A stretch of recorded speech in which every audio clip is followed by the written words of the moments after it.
We all hate paying for insurance, and we certainly get nervous when we have a health inspector show up.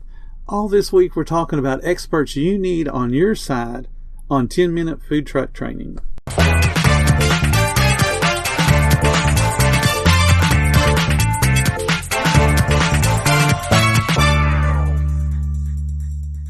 Support comes from ServiceNow. We're for people doing the creative work they actually want to do. That's why this ad was written and read by a real person and not AI. You know what people don't want to do? Boring, busy work.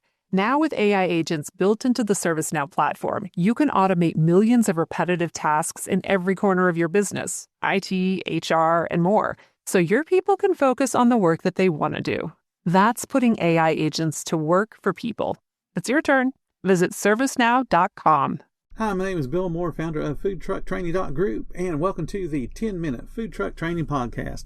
This is Partner Week, and we're discussing all the different people that a food truck needs to have on speed dial. Today, we focus on insurance and inspectors.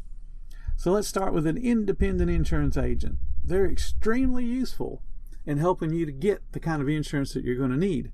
But what you need to understand is insurance companies have a different goal in mind than you do. An insurance company wants to sell you the most amount of insurance they possibly can that you are unlikely to file a claim against, whereas your goal is to get the bare minimum insurance that you possibly can that you're very likely to need in the future and file a claim against. So you have two competing goals. But having an insurance agent on your side, at least they can help explain the details, what's covered, what's not covered. And we're going to talk about some of those things today as they pertain to a food truck. In general, when you're talking to an insurance agent, you need to think about several different coverages, and those are not very well explained, so I'm going to try to explain them. You will need coverage for the actual shell of the vehicle, whether it be a truck that's towing a trailer, or a truck that's towing a hot dog cart, or a physical truck that has the kitchen built in the back bed. All of those need to be insured on a commercial policy so you can drive on the road, and if you crash into somebody, you're covered. A personal vehicle cannot tow a commercial business, get into a wreck, and have the personal policy pay. It doesn't work that way. So your personal vehicle cannot tow your commercial business if you want insurance coverage. So, commercial policy on the tow vehicle, commercial policy on the trailer part. So when you drive, get into a wreck, that insurance will pay. But if the wreck is massive enough that you have damaged the interior equipment of the trailer, you've torn up your stove, you broke one of the fryers, the griddle is now cracked, you knocked the hood off the ceiling, those things aren't covered because you need commercial property insurance to cover those. So there's a difference. Commercial vehicle insurance covers the shell of the trailer, covers the vehicle that's towing it, and that's it. So to cover the interior stuff, all the food, all the equipment, you need a commercial property policy. So you got two policies working already. But you want that comprehensive coverage because when you're parked and someone backs into you, clearly that's not you being liable. And if they don't have insurance, you would be out. But having that full coverage comprehensive insurance, then you're covered.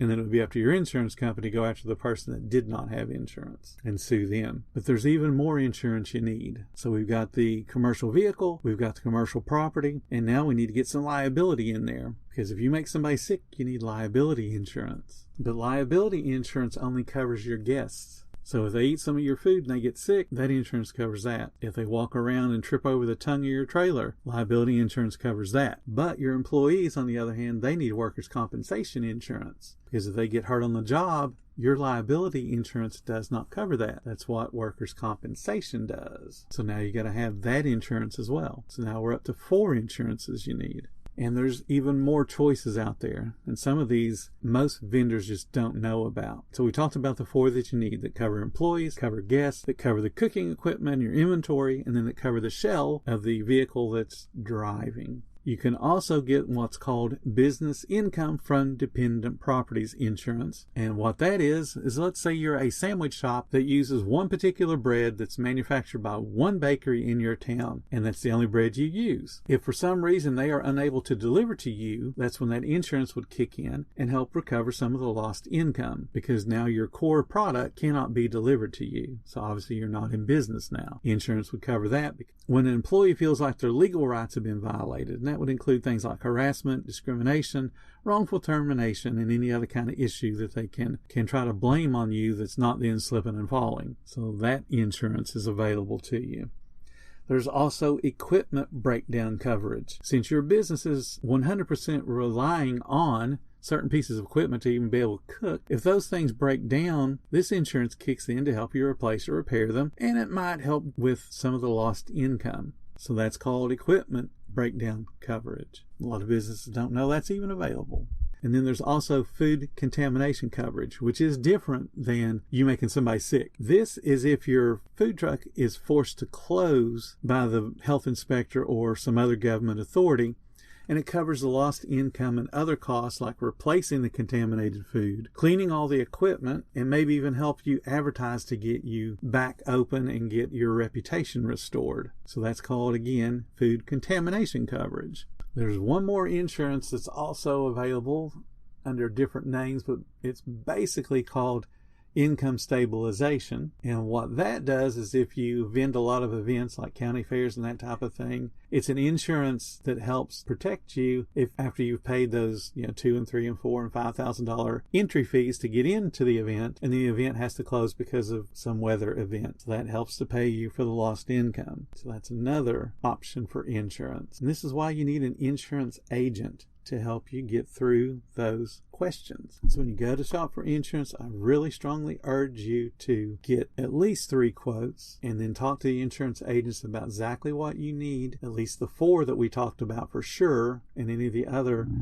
additional ones that I'm willing to bet most y'all never even heard of being available. One thing I want to say is when you go on to the food groups and ask about what's the best insurance, you'll get a handful of people that will say FLIP. And FLIP stands for Food Liability Insurance Program.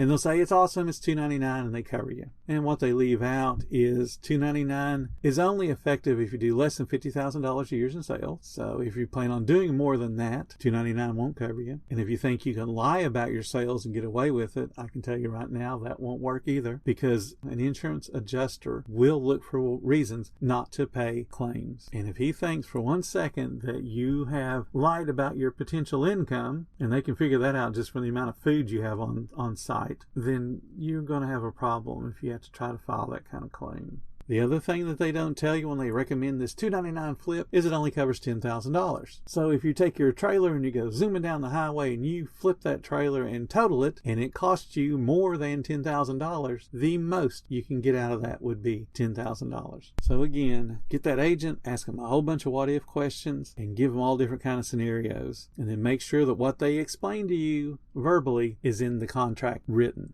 And this is also another reason why you need a lawyer. Take the contract to the lawyer to make sure that it's going to cover you the way you need to be covered. So now let's talk about our best friend in the whole world, and that's going to be the food inspector. Food inspectors, they're not the bad guy. I've been inspected so many times over the years. There's been times, because I've run multiple restaurants, I've been inspected 3 times in the same day. It's just not a big deal. They're a person doing a job. They're not the bad guy. They're not trying to rip you off and close you down and hurt your business. My very first time having an inspector in Fort Walton Beach, Florida, I'd just recently moved to the area and I'd taken over a Shoney's that needed a little bit of help, but not much, just a little bit. So I'd been there maybe 2-3 months. So this guy walks in and I'm up at the front, so I greet him like he's a customer. I have no idea who he is, and say, "Hi, welcome to Shoney's. Is just one in your party today?" And he says, "Yes, just one. I just closed down the Chinese buffet and I'm here to see if I'm going to do the same to you." Well, I thought he was just joking and saying he closed the Chinese buffet because he ate all their food. So I figured he was going to come to the Shoney's salad bar and eat all of our food. Just thought he was being funny, but he wasn't. Then he pulled out his business card and his little credential packet and showed me he was the health inspector. He said, "I'm here to do your health inspection. I need about 20 minutes of your time." I said, "No problem. So you really closed down the Chinese buffet?" He said, "Yes, I did."